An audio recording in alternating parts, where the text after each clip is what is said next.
Kesalahan yang gue buat itu pure karena kesalahan gue pribadi. Tidak ada campur tangan dari kedua orang tua gue. Karena gue tahu mana yang baik, mana yang benar gitu. Gue dididik, dibesarkan dengan dua keluarga yang berbeda, tetapi banyak figur-figur tokoh agama yang malah bikin gue salah jalan. Gue tuh biasa aja bro, Hmm. kayak hidup tuh balance aja. Aku tuh pengen orang-orang tuh tahu bahwa pakaian yang gue pakai ini nggak menentukan iman gue. Ya, Iman gue juga pun kalaupun bagus nggak perlu gue kasih lihat ke right. orang-orang gitu loh. Justifikasinya nggak ada di situ. Hmm. Jadi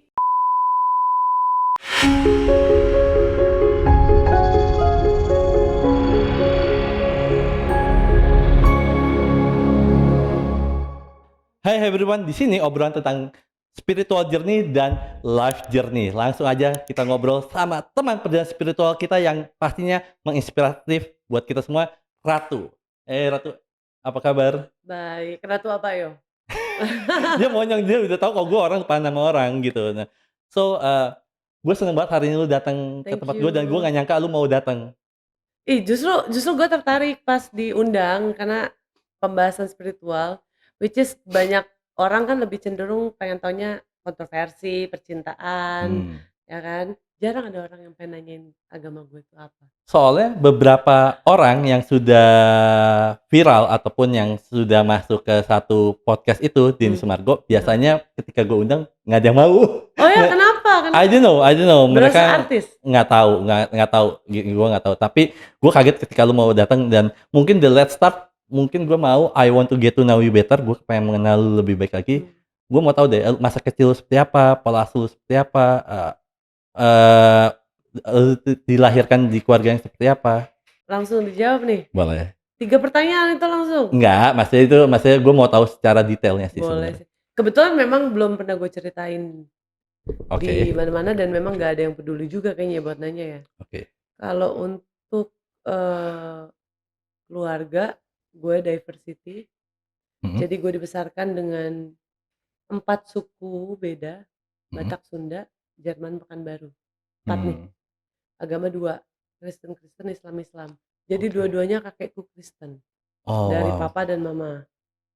Nah, itu yang orang-orang suka protes kan kalau lagi Natal aku pakai kalung salib atau merayakan Natal. Mereka kan nggak tahu bahwa kakekku loh nih dua-duanya kiri kanan Mhm, dari papa sama almarhum papa dan almarhum mamaku eh, adalah Nasrani gitu. Makanya aku mhm. menaruh hormat di situ. Terus apa namanya? Untuk pola asuh em, baik, baik, sempurna, tapi waktunya aja yang kurang. Bokap gue meninggal pas umur gue 8 tahun, 2000. Gue gue kalau waktu, bulan, tanggal tuh gue suka It's nggak inget it's tau. okay, nggak apa-apa. Karena apa ya? eh karena buat gue sulit aja gitu untuk mengingat tanggal-tanggal itu. Gue tidak.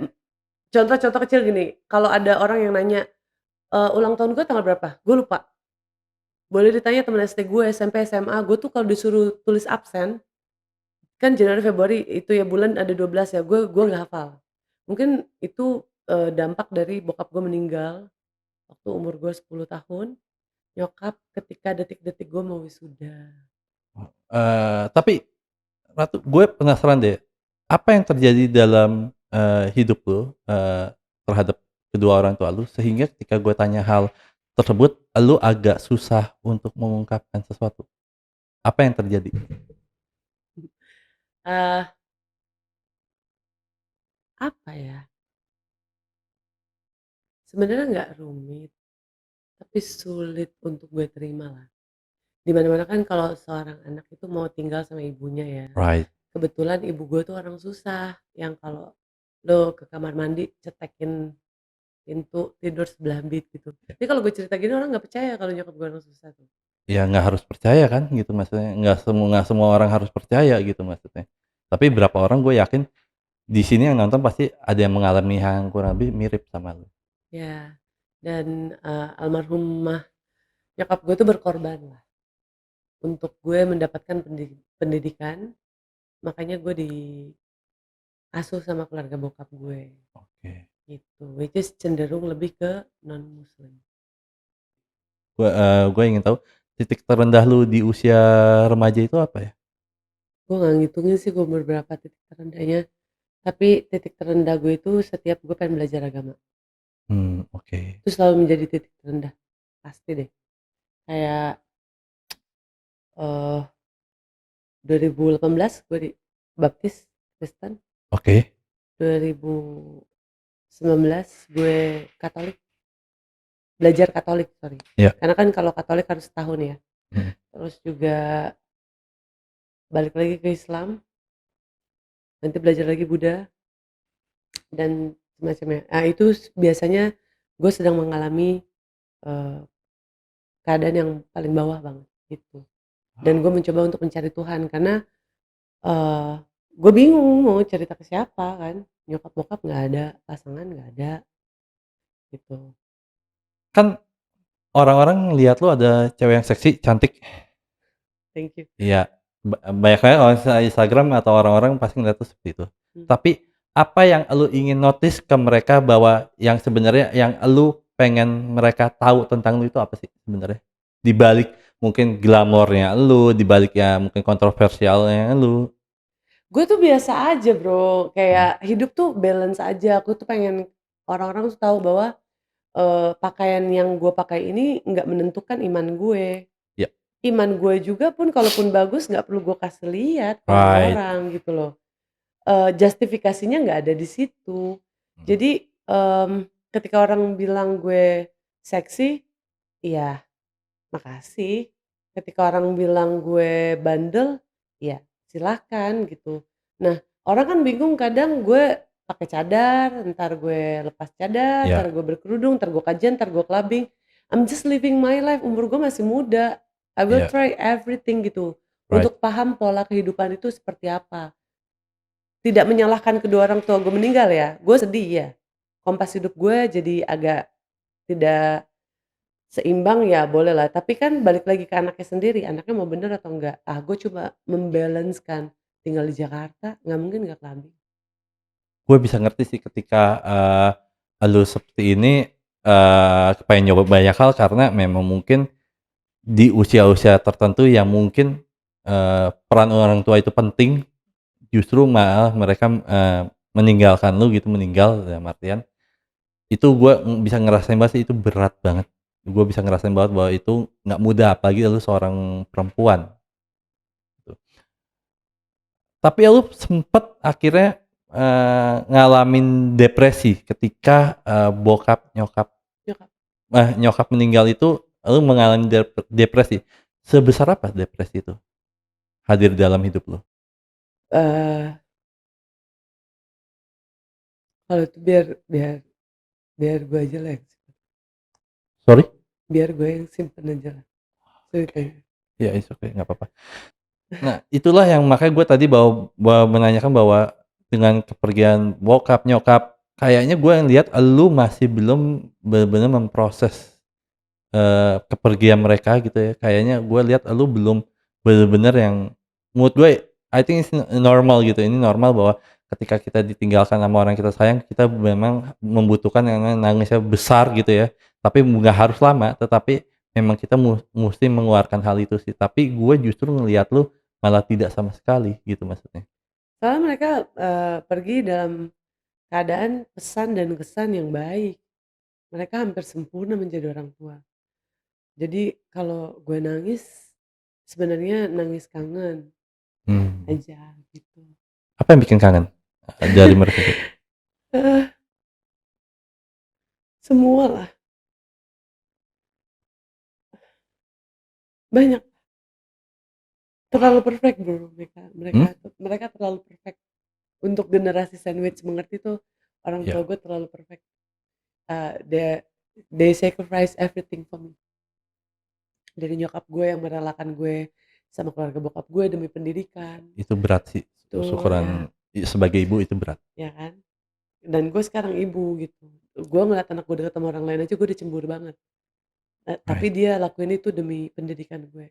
Bokap gue, dia selalu bela nyokap gue kan, karena keluarga bokap kan gak suka ya, habis-habisan. Tapi dengan cara yang sopan, in the very polite way.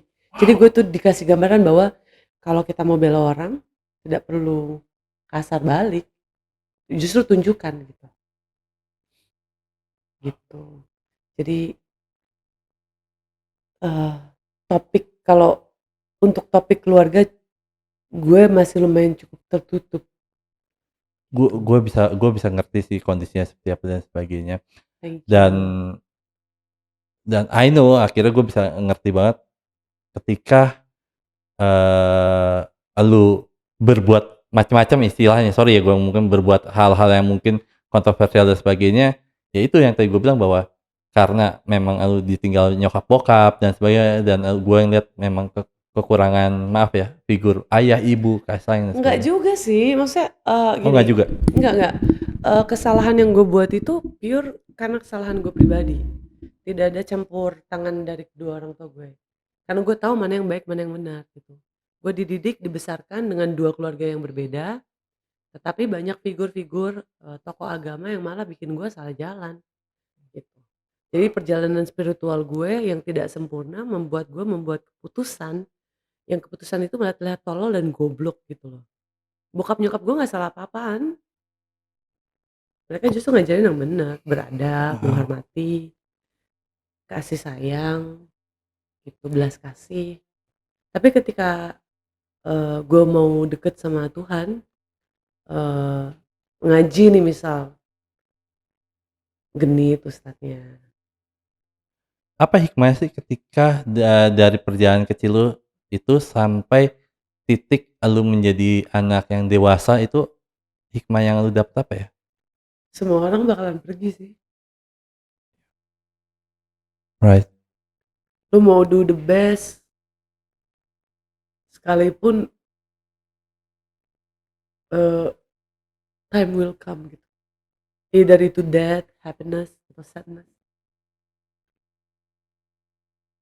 Itu hikmah yang gue ambil. Makanya eee, gue nggak pernah takut untuk mengambil keputusan yang apa ya, sulit. Ya kalau orang kan kayak pernikahan, dipikirin dulu gue cerai gak ya, gue cerai gak ya. Kalau gue udah dibikin ilfil, gue cabut, gitu. Right. Gue di KDRT sekali, 2 kali, 3 kali, 3 bulan gue tungguin gak berubah, oke gue bye. Karena pilih, mau gue yang ninggalin apa ditinggalin, mending gue ninggalin duluan lah. Ya. Biarpun itu nggak bagus, gitu.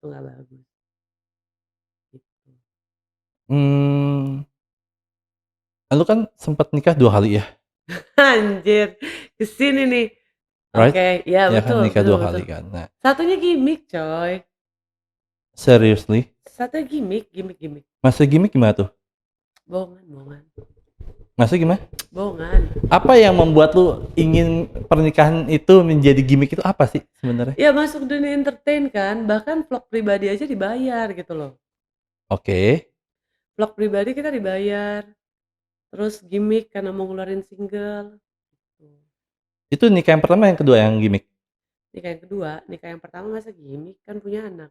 Kalau nikah yang Oke. kedua lah, Makanya that's why sampai setahun ya? hah? Pernikahan yang pertama setahun? 11 bulan. 11 bulan, oke. Yang kedua kalau nggak salah sorry, kalau gua nggak salah tapi lu koreksi gue, Hmm. sampai berapa hari gitu? 2 hari. What happened? Apa yang terjadi lu bisa nikah cuma 2 hari gitu maksudnya? Itu gimmick, dibayar kak. Heeh, Yang orang-orang nggak tahu itu tuh dibayar. Gue dibayar, mau lihat nih DM-an gue sama dia. serius? Ada. Ya Allah beneran, gimmick. Boleh dilihat nggak? Gimmick. Eh? Makanya kalian kalau benci sama orang jangan terlalu berlebihan. Kalian tuh nggak tahu dunia entertain kayak apa. Santai aja santai. Kalau ada orang bikin salah santai aja.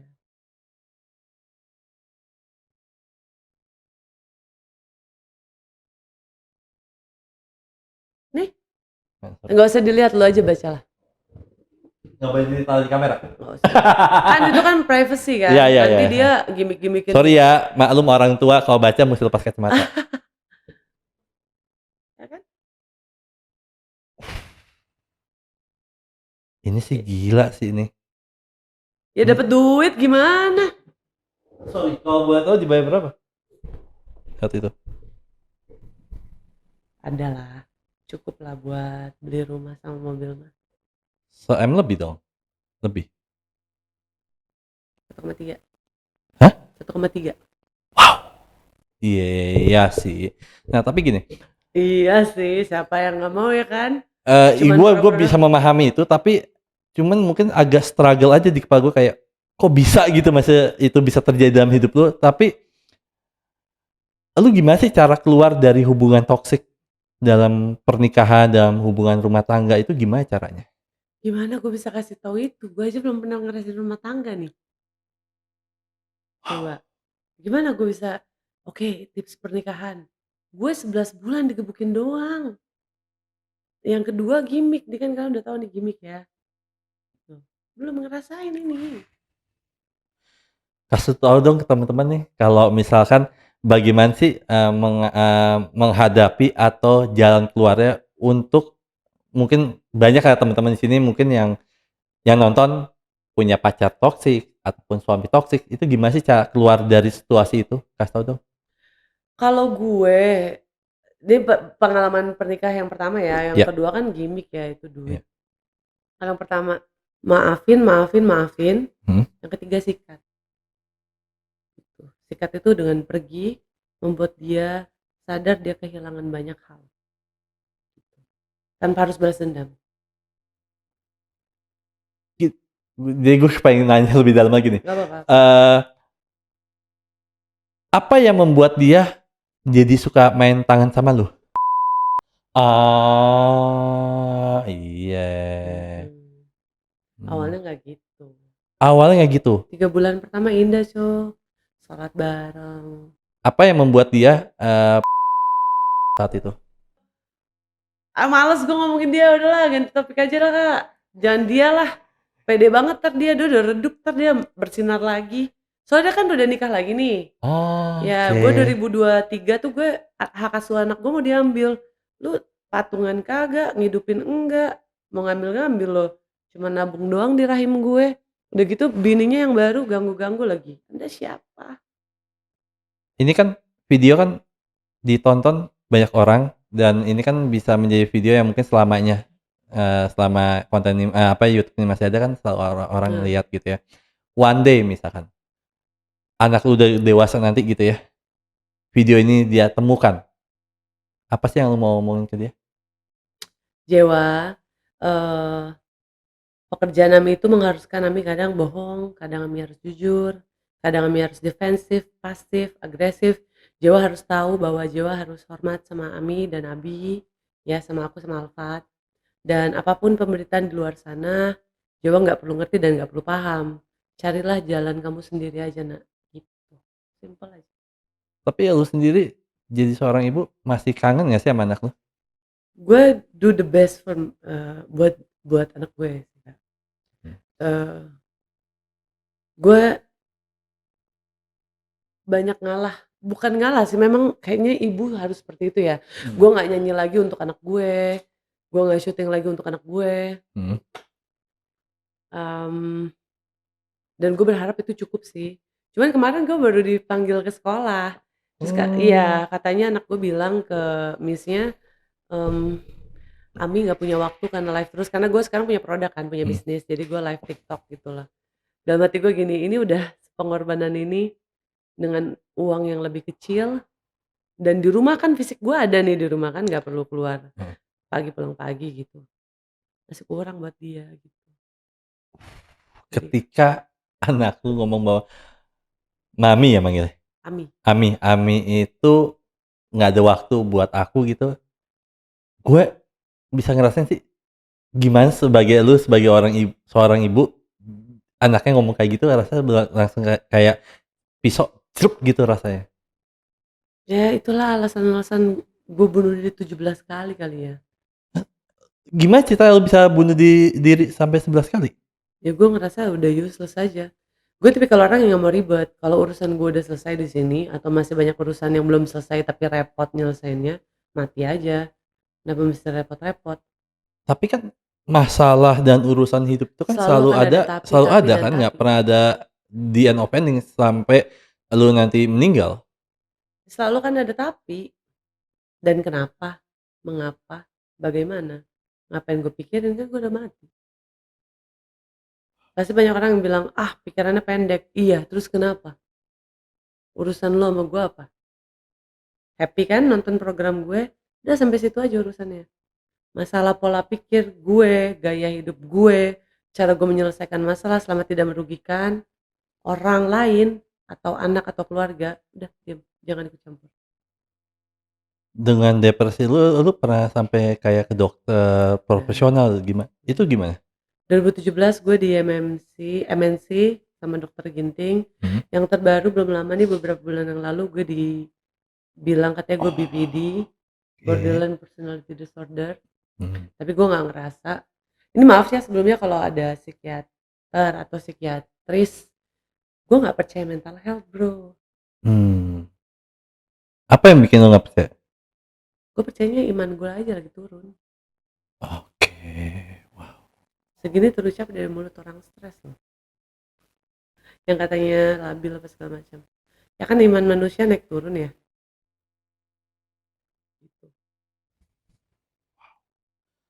Akhirnya dengan perjalanan hidup lu yang tadi lu ceritain yang cukup, bukan sangat, rumit, sangat dinamis, sangat mungkin kalau boleh gue ngomong ada drama banget gitu ya, dan I think it's normal gitu menurut gue, ini hal yang normal ketika hidup kita drama gitu, itu wajar sih sebenarnya.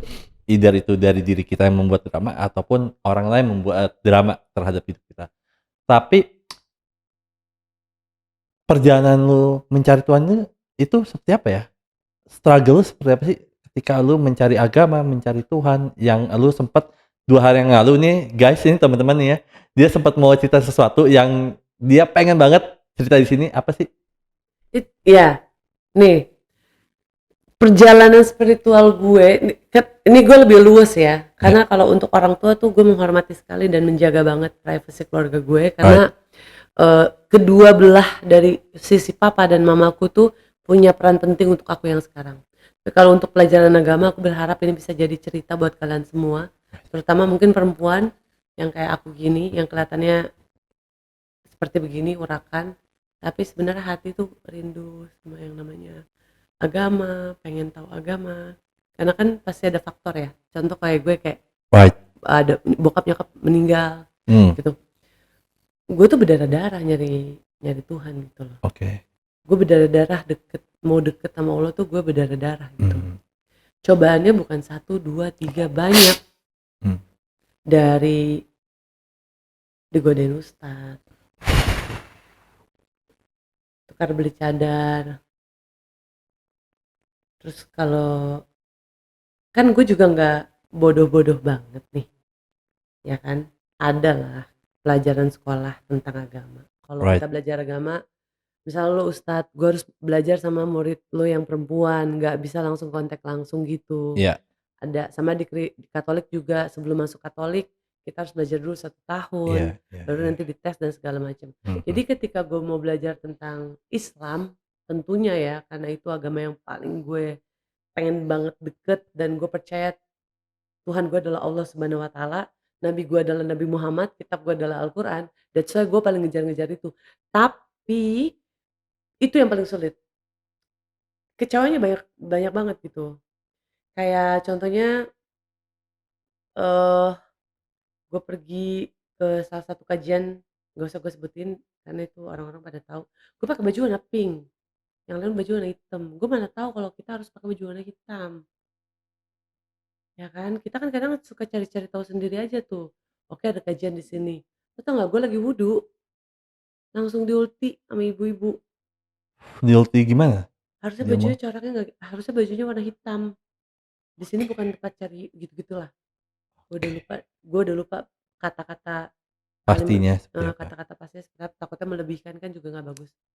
Nyesek Bro, terus gue nggak pakai kaos kaki yang warna kulit, karena gue pikir ya nggak perlu gitu. Nah dari kajian itu gue belajar, oh ternyata harus pakai kaos kaki, warna tidak boleh mencolok. Nah setelah itu gue pindah lagi ke kajian di daerah Tangerang waktu itu, ustazah. Sorry gue potong dulu.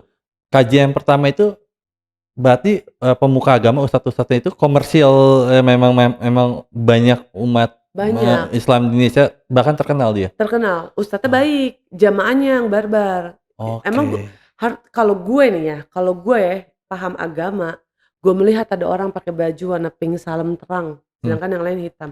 Mungkin kalau gue nih, gue akan bertanya, baru pertama kali ya? right. Itu contoh yang diberikan almarhum bokap gue, Hmm, ketika nenek gue ngatain nyokap gue orang susah.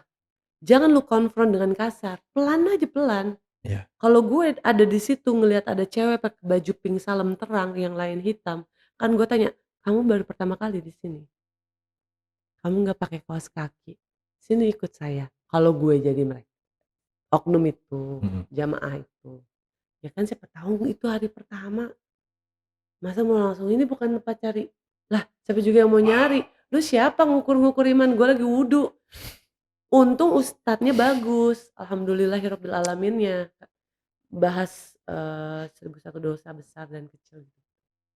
Pindah ke Tangerang, ustazah, gue udah pakai baju hitam-hitam nih, lupa pakai cadar. Ada aja gitu, lupa pakai cadar. Itu berarti 2018 akhir. 2018 akhir, permasalahannya adalah gue tidak bisa baca Apa? Al-Qur'an. Hmm, Sedangkan itu tafsir-tafsir gitu. Sebenarnya bisa baca Al-Qur'an karena gue dulu SMA di Man 1 Grogol. Ya, dan gue di ngajiin juga. Cuman semenjak nyokap gue meninggal, itu hmm. huruf-huruf hilang tuh di kepala gue. What happened? Apa yang Gak terjadi? tahu, kayak nggak bisa baca aja kak. Heeh. Baru-baru ini nih, 2 minggu ini gue ikut kajian, baru bisa baca lagi, dikit-dikit, pelan-pelan. Jadi perjalanannya agak itu. Terus yang di 2023, gue pakai cadar tuh ya kan. Sebenarnya tuh gue nggak pakai cadar kak, gue dipasangin cadar. Kamu cocok nih pakai ini. Mhm. Ya kayak lu bilang nih, ini enak nih kopi. Iya, iya, iya, iya.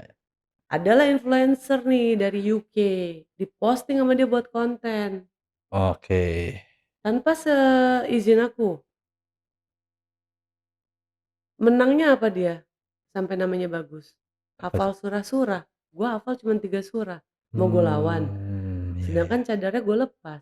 Cadar gue ditawar, kalau gue mau pakai lagi cadar itu, gue akan dikasih uang 2 M. Gue tolak, dibilang gue labil, dibilang gue stres, dibilang gue pantas di KDRT. Padahal gue cuma meyakini kalau agama nggak boleh diduitin, nggak boleh Right, dikontenin. right. Salahnya di mana? Hancur karir gue, nggak apa-apa, nggak masalah. Orang benci gue 2023 perkara itu. Yang posting siapa? Yang masangin siapa? Yang dihujat gue. Kan ada waktu itu salah satu sosok kan, dia lepas cadar, masya Allah, langsung dijadiin BA brand. Terus gue ditawarin, kita berikan contoh kepada masyarakat, lepas cadar dapat uang, dapat pekerjaan, memakai cadar pun akan tetap mendapatkan. Gue nggak mau lah, orang tujuan gue belajar kok. Kenapa jadi kayak gitu? Ujungnya komersial. Ujungnya komersil. Terus gue chat nih yang posting, why you post that video? Lo tau gue Right. diajak kemana? Apartemen Basura, ada nih gue chatnya. Kalau gue mau main aman kak, mau mikirin nama baik, bukan nama baik gue di depan Allah Subhanahu Wa Taala ya, gue posting aja, susah-susah amat. Ada, mau baca, gue kasih lihat. Ini orang UK yang ini. Iya, Wow. konten. Sekarang banyak influencer berkedok agama tapi membuat konten doang. Ya, tapi menurut gue itu banyaknya oknum. Maaf ya. Maaf. Abis gue tag, lu naikin ke atas deh, ada tuh, dia ngajak gue ke apartemen Basura. Oke. Ini yang paling Tahu kan? banyak banget cuy. Yang mana? Itu dia.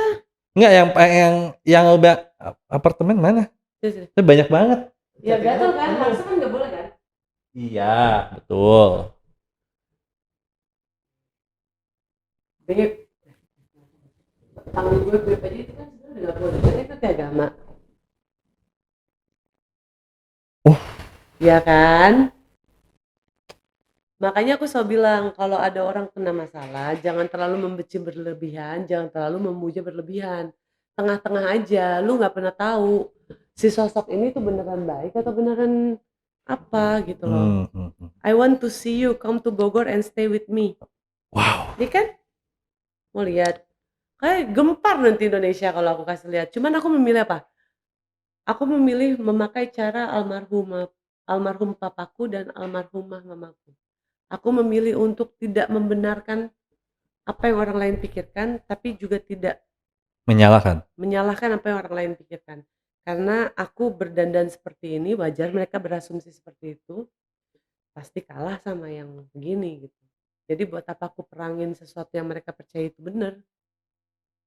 Biar aja aku simpen sendiri. Wow. Tapi gue penasaran ya. Gue miris Kak, gue miris. Kalau gue gini, makanya gue dari kajian yang satu pindah ke kajian yang satu, dari ustadz satu pindah ke ustazah yang satu, karena gue Sorry, gue potong. Ustazah ini juga terkenal atau enggak? Atau memang terkenal. industri di TV juga? Atau? Enggak, kalau ustazah banyak yang baik. Oke, fine. Ustazah banyak yang baik. Ustazah. Oknumnya banyak cowok. Kalau ustazah Hmm. baik-baik semua, alhamdulillah. Makanya gue lebih nyaman sekarang ngaji ngaji tuh perempuan. Ya karena kalau gini ya, mungkin banyak orang-orang gitu, banyak mungkin yang nonton dan sebagainya, gue ngebayangin ya ketika kalau misalnya gue jadi lu gitu ya, Hmm. ketika ini terjadi dalam hidup gue gitu ya, gue justru malah menjauh dari agama agama tersebut gitu Iya. mah. Karena apa? Gue ditunjukkan dengan orang-orang yang maaf ya mungkin yang kurang nice, kurang baik gitu ya, maksudnya justru malah menjadi sebuah trauma ataupun jadi sebuah trigger. Tapi justru elu malah menjadi sebuah kayak apa ya, eee, pecutan untuk elu lebih semangat lagi untuk mencari Tuhan itu sendiri, mencari Allah itu sendiri. Ya karena kan, gue juga kan diajarkan untuk mempelajari semua agama. Hmm, Semua agama itu baik, tapi ya, aku pribadi klopnya di Islam, hmm, gitu. Aku klopnya di Islam. Aku tidak trauma dengan kejadian itu, tapi aku malah lebih berhati-hati untuk belajar.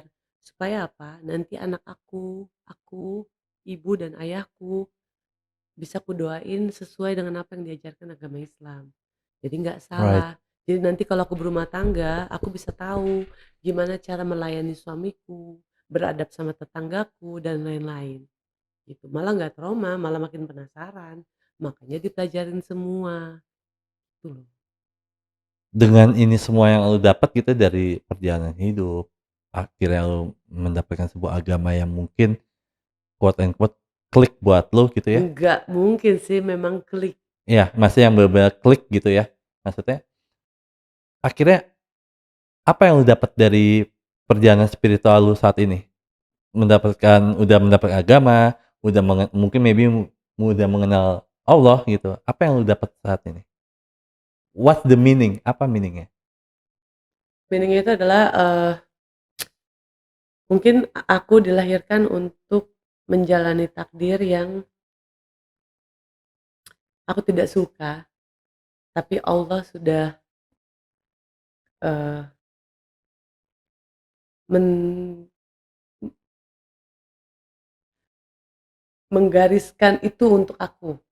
Karena yang terbaik dan sebaik-baiknya yang memang dia buat gitu adalah kebahagiaan di balik itu yang nggak bisa aku share ke orang-orang gitu.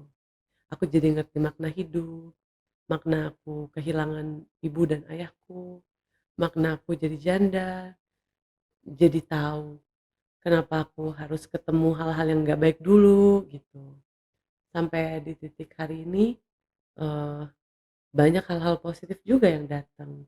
Jadi sebenarnya yang pengen gue sharing di sini tuh kalau kalian pengen belajar agama, terus kalian kesandung beberapa hal yang kalian tidak Ya, suka, ini kamera lu. Oh. ya yang kalian nggak suka, ya santai aja. Nanti juga ketemu yang kliknya. Yang namanya belajar pasti ada remedial dan sometimes lu nggak tahu tuh maksudnya apa, kadang tulisannya gimana gitu. Ya, gue bersyukurnya semakin lu pengen deket, iya Allah kan lari. Itu yang gue tahu ya. Mungkin the last question adalah one day lu udah nggak ada lagi, meninggal gitu ya, lu pengen dikenal sebagai apa? Pertanyaannya ya, kalau gue udah meninggal, Hmm. ke anak atau ke siapa? Ke orang-orang? Ke masyarakat dan sebagainya, banyak. Pandanglah aku seperti kau ingin memandangku, karena aku nggak butuh apapun dari kalian, gitu. Kan nanti Oh, ada hari penilaian kan, kenapa gue pikirin banget apa yang lo pikirin tentang gue, right. gitu. Wow. Thanks Ratu Makasih Kak. for coming. Maksudnya gue terima kasih lu udah datang Thank ke you, aku udah sini. diundang, mau ditanya pertanyaan-pertanyaan berbobot, biasanya percintaan doang ya, gue gedek banget. So, teman-teman, inilah biografi Ratu. Dadah, sampai ketemu minggu depan. Thank you.